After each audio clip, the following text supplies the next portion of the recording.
Hello, my name's Christine Bannister. I'm the editor of the Australian Hardware Journal, and I'm here today with Andy from ECI. What's sort of been happening today? What have you been talking about in regards to digitalisation? Well, I think there's been a seismic shift really, certainly since COVID happened. Our industry's probably, it's fair to say, 15 years behind where retail is, where more than half of all sales occur online. And in our industry, it's been traditionally less than 5%, and in most places less than 1%. So that's persisted for many, many years, and COVID's come along, and I think it shocked the industry quite deeply. And what they've seen is that it was a necessary channel for them to be able to trade online and serve their customers.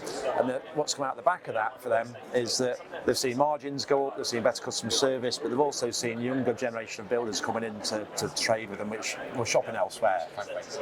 So what sort of process do you have to go to implement this type of digitalisation in store? Is it lengthy, or how do you sort of guide retailers through it? Well, if a trader were to start doing e-commerce themselves, they're probably looking at a 2-year project if they're building something from scratch. And so in our context, for our products, we've got a turnkey e-commerce solution. So typically they'll be live within 3 months, so it massively shortcuts the process for them.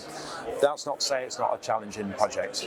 The way they should look at this is as if they're building a brand new branch. You know, if they're building a brand new store or branch, they'd invest in the staff and the team and product data and all those sorts of things. So it's a similar sort of task, except that it then supports all of their existing store network by having the online shop, if that makes sense.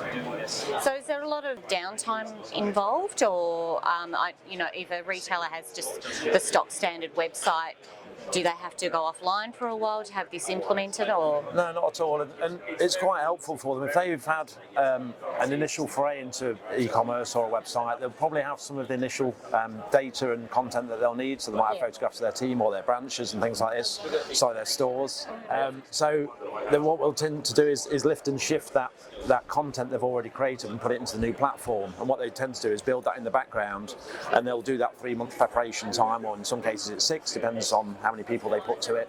And then on the day they decide to go live, they'll cut over the old system to the new. So they'll literally turn the old one off, turn the new one on, and then the customer will have a seamless experience then. So they'll literally be using their old website one day, and the next minute they'll be using the new one. But of course then they'll have all access to the account services and integrate into the back office system, all that kind of useful stuff for them.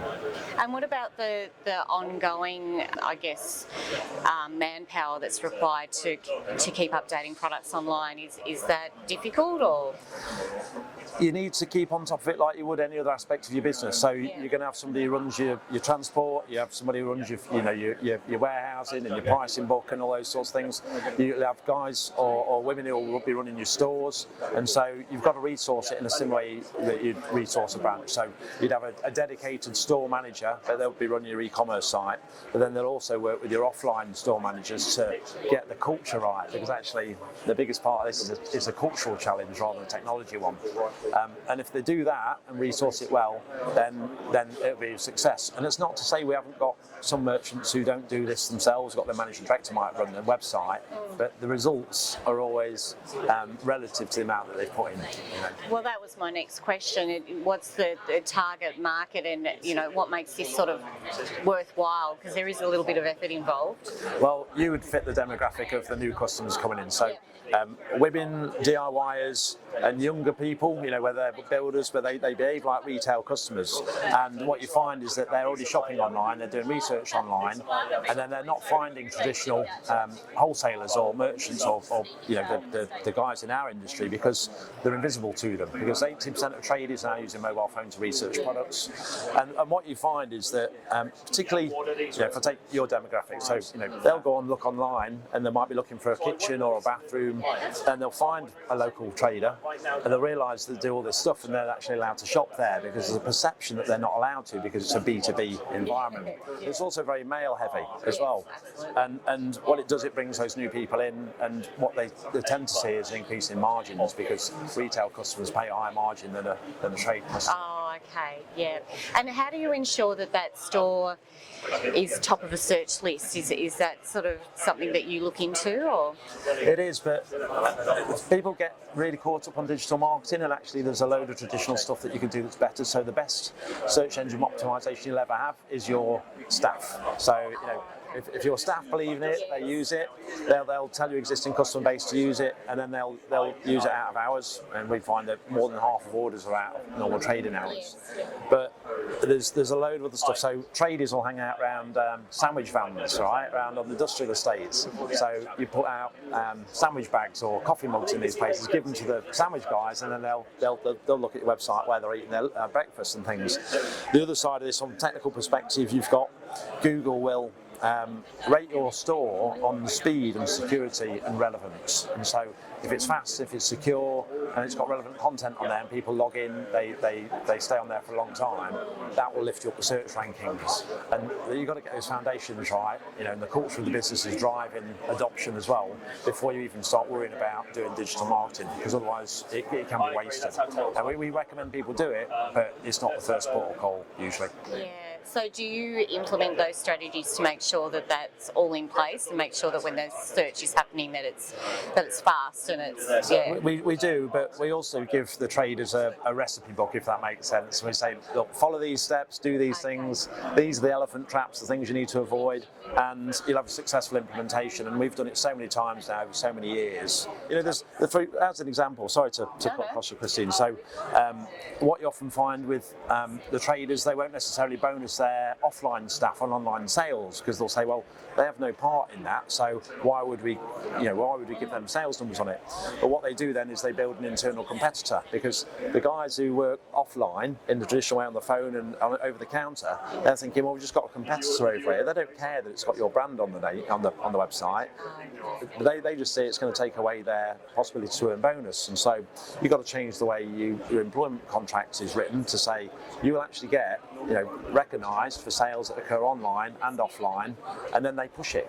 And what happens then, it becomes the biggest branch in the business very, very quickly, and it might be 20% of incremental revenue. But if they don't do that, the website will wither on the vine, because behind the owner's back, all their staff are going to say, don't use the website, it's terrible, you know, all this sort of stuff. So and that's why I say it's a cultural challenge. Absolutely.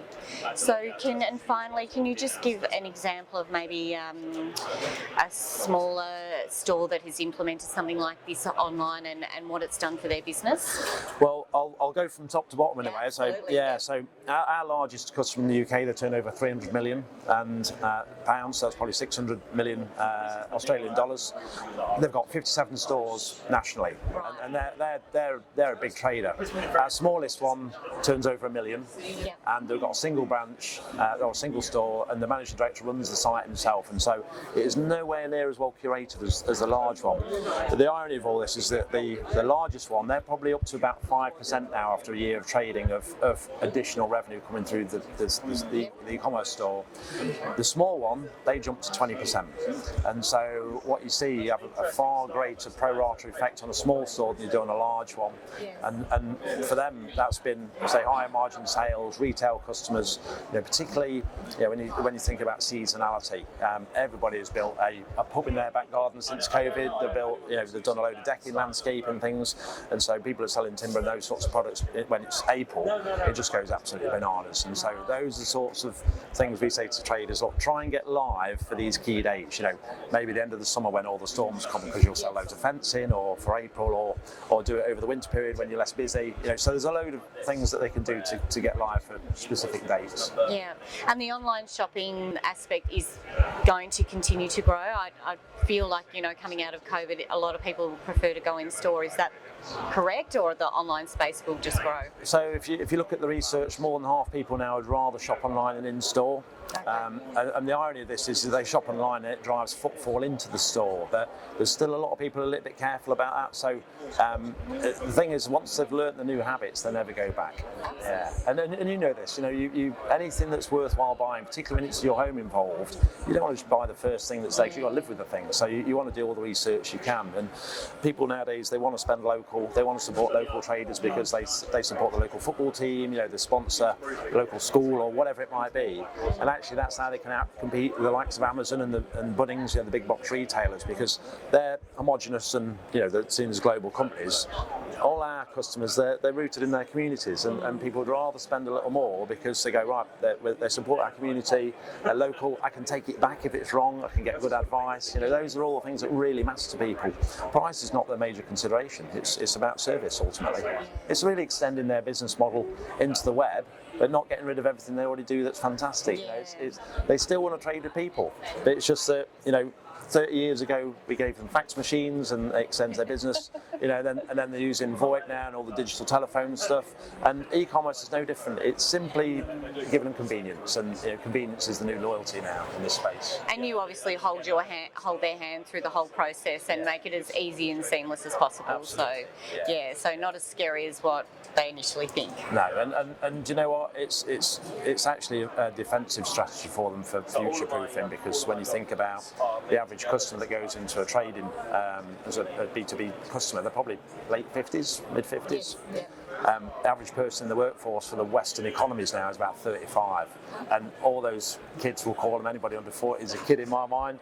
They all grew up with the internet, it's second nature for them, and they won't consider trading with somebody who's just an offline business. And so you've got to build those customers up. And thinking about going back to your question earlier, how fast is this growing? E-commerce has grown by 100% year on year since 2017. Most B2B businesses are growing by 5 or 8% maybe, and so if they can add this to them, it becomes their fastest growing channel. Yeah. So if someone wants to get in touch with you, how do they do that? Go online, look on the ECI website, and we've got an Australian team. I'm over here just for the show, but we've got a great team over here. Have got great relationships already embedded in Australia, so we can support them throughout our office network here. All right. Thank you, Andy. Thank You're you for your welcome. time, and nice lovely to you. meet you.